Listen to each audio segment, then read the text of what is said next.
అందరికీ నమస్కారం. జై బీసీ, బీసీల ఐక్యత. ఈరోజు తెలంగాణ రాష్ట్ర బీసీ జేసీ ఆధ్వర్యంలో రాష్ట్ర స్థాయిలో విస్తృత సమావేశం ఏర్పాటు చేసి బీసీలంతా ఏకతాటి మీద అందరి ఆమోదయోగ్యంతో ఒక కార్యాచరణ చేసి మేమెంతో మాకంతా విద్యా ఉద్యోగ స్థానిక సంస్థలు రిజర్వేషన్తో పాటు భవిష్యత్తులో చట్టసభల్లో కూడా మా వాటా మాకు రావాలనే ఒక పెద్ద నిర్ణయంతో ఇలా హైదరాబాద్ నడిబొద్దులో నిర్వహించిన జేసీ సమావేశానికి చైర్మన్గా వ్యవహరిస్తున్నటువంటి జాజుల శ్రీరణ గారికి, సురేష్ అన్న గారికి, అదేవిధంగా కృష్ణ గారికి, మిగతా జేసీ నాయకులకు, బీసీల ముద్దుబిడ్డ ఎంతటి వారితోటైనా కొట్లాడి ప్రతి చోట బీసీ గలమెత్తే మా పెద్దలు, మాజీ పిసిసి అధ్యక్షులు, మాజీ ఎంపీ గారు హనుమంతరావు గారు, ఇక్కడికి వచ్చినటువంటి బీసీలందరికీ ఉద్యాభివందనం తెలియజేస్తూ ఇదొక మంచి కార్యాచరణ. ఈ మూమెంట్ తప్పితే మళ్ళీ మన భవిష్యత్ తరాల్లో మూమెంట్ రాదు. మంచి అవకాశం వచ్చింది. అందరం కలిసికట్టుగా పోరాడి మనకు రావాల్సినటువంటి వాటాను సాధించుకోవడం కోసం ఒక కార్యాచరణతో పాటు పార్టీలకు అతీతంగా కూడా, కులాలకు అతీతంగా, మతాలకు అతీతంగా మన బీసీ బిడ్డలంతా ఏకమై రేపు ఏ రకంగా రిజర్వేషన్స్ 42% సాధించాలనే కార్యాచరణలో అందరి ఆలోచనలకు అనుగుణంగా ఈ జేసీ ముందుకు పోతున్నందుకు నిజంగా ప్రత్యేకంగా ధన్యవాదాలు.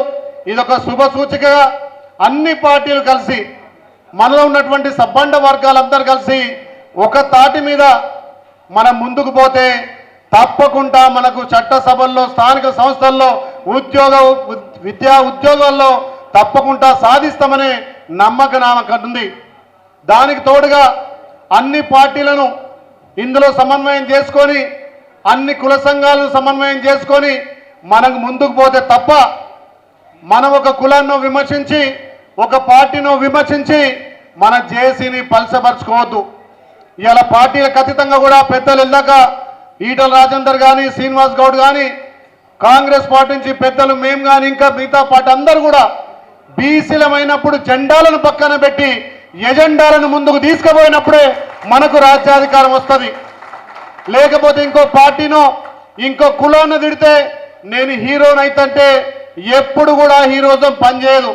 చాలా మంది బీసీని అడ్డం పెట్టుకొని ఇలా రాజకీయ పబ్బం గడుపుతున్నారు.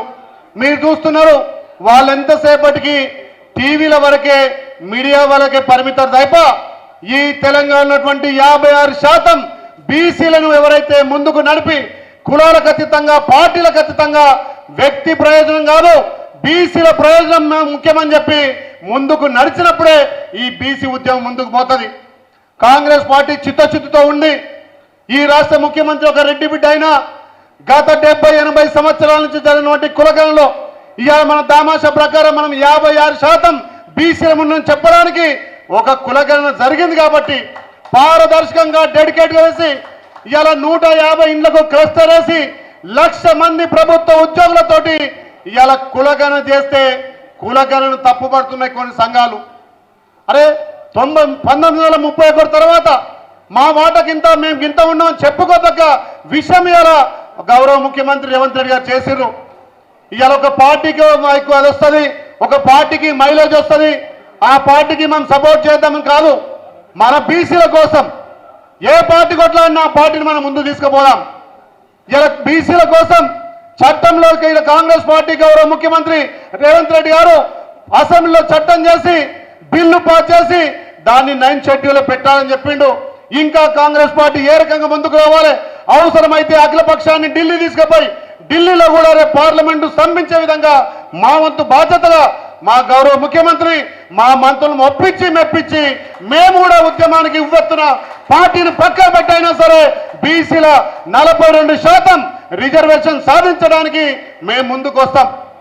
కానీ కాంగ్రెస్ పార్టీకి ఒక్కదానికే మైలేజ్ వస్తుందని చెప్పి ఇంకో పార్టీ ఒక విధంగా, ఇంకో కుల సంఘం అవుతుంది కాదు. ఇవాళ మన బీసీలకు దక్కాల్సిన వాటను దక్కించుకోవడానికి అందరేకమై ఢిల్లీ మీద కొట్లాడాలి. ఇక్కడ రాష్ట్రంలో మేము చేయగలిగిన పనులన్నీ చేసినాం. ఇంకా ఏమంటూ చెప్పుని సూచనలు సెలవండి. మా గౌరవ ముఖ్యమంత్రి, మా మంత్రులు, మా పెద్దలతోటి ఒప్పించి మెప్పించి ఏం చేయాలో తప్పకుండా చేస్తాం. ఎల్లాక పెద్దలకు సూచనలు ఇచ్చిరు. మా ముఖ్యమంత్రి ఒప్పించి అఖిల పక్షం తీసుకోవాలి. దాన్ని కూడా మేము రెడీ ఉన్నాం. అఖిల పక్షాన్ని ఢిల్లీ తీసుకుపోవడానికి ముందుంటాం. అన్ని పార్టీలు కలిసి రేపు జంతర్ మంతర్ దగ్గర పెద్ద ఎత్తున పార్లమెంట్ సమావేశాలు స్తంభించే విధంగా మనం ముందుకు పోదాం. ఇలా తెలంగాణ వచ్చిందంటే ఒక్క పార్టీతో రాలే. సబ్బండ వర్గాలు, సబ్బండ కులాలు, సబ్బండ జాతులు ఆ రోజు పొట్లాడినాం కాబట్టి ఇవాళ మనం తెలంగాణ వచ్చింది.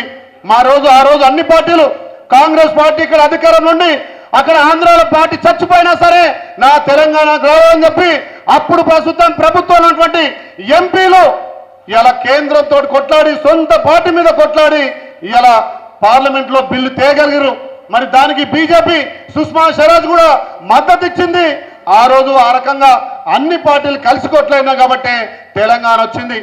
ఇవాళ మన బీసీల కోసం, మన బీసీల ఆత్మగౌరవం కోసం ఇవాళ తెలంగాణ 56% బీసీలకు రావాల్సినటువంటి ఉద్యోగ, ఉపాధి, స్థానిక సంస్థలతో పాటు అవసరమైతే రేపు చట్ట సభల్లో కూడా ఇవాళ రిజర్వేషన్ పలిచని చెప్పి మనం పోరాడదాం.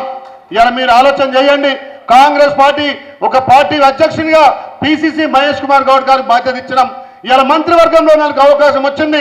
ఇలా కార్పొరేషన్ లో బీసీలకు వాటా ఇస్తున్నాం. ఇది కాంగ్రెస్ పార్టీ చిత్తశుద్ధి. భవిష్యత్తులో కూడా అన్ని విధాల బీసీలకు రావాలంటే మనం పార్టీలను పక్కన పెడదాం, కులాలను పక్కన పెడదాం. ఎవరినో తిట్టినంత మాత్రాన మనం పెద్దోళ్ళం అయితే అది ఎవరు కూడా శంకించరు. మనం న్యాయంగా రావాల్సినటువంటి, మనకు దక్కాల్సినటువంటి వాటా, మనకు రావాల్సిన రాజ్యాధికారం కోసం పోరాడుతున్నాం. కాబట్టి ఇక్కడ చేసి పెద్దలు ఏ తీర్మానం చేసినా దానికి మనందరం కట్టుబడి కార్యాచరణ ముందుకు తీసుకుపోదాం. దానికి కావాల్సినటువంటి సహకారం నా వ్యక్తిగా కూడా నేను సహకరిస్తానని చెప్పి మీ మాటిస్తూ ఇంత పెద్ద ఎత్తున తెలంగాణ రాష్ట్ర వ్యాప్తంగా జేఏసీ సమావేశం చేసి అందరి సూచనలు, అందరి ఆలోచనలు క్రోడీకరించుకొని ఒక కార్యాచరణ చేస్తున్నటువంటి చైర్మన్ గారికి ప్రత్యేకంగా ధన్యవాదాలు తెలియజేస్తున్నా. ఇంకా చాలా సమయం ఉండే కానీ మా దగ్గర బంధువులు చనిపోవడం వల్ల పోతానికి గంట సేపు నుంచి అన్నాను బట్టి అందుకే మండించాలి. తప్పకుండా బీసీల రాజ్యాధికారం సాధించేంత వరకు అందరం ఏకంగా ముందుకు పోదాం. దానికి మా పెద్దల సహకారం కూడా తీసుకొని వస్తామని చెప్పి మళ్ళొకసారి మీ అందరికీ పేరు పేరున ధన్యవాదాలు. జై బీసీ, జై బీసీ, జై బీసీ, జై బీసీ, బీసీల ఐక్యత, బీసీల ఐక్యత. Thank you.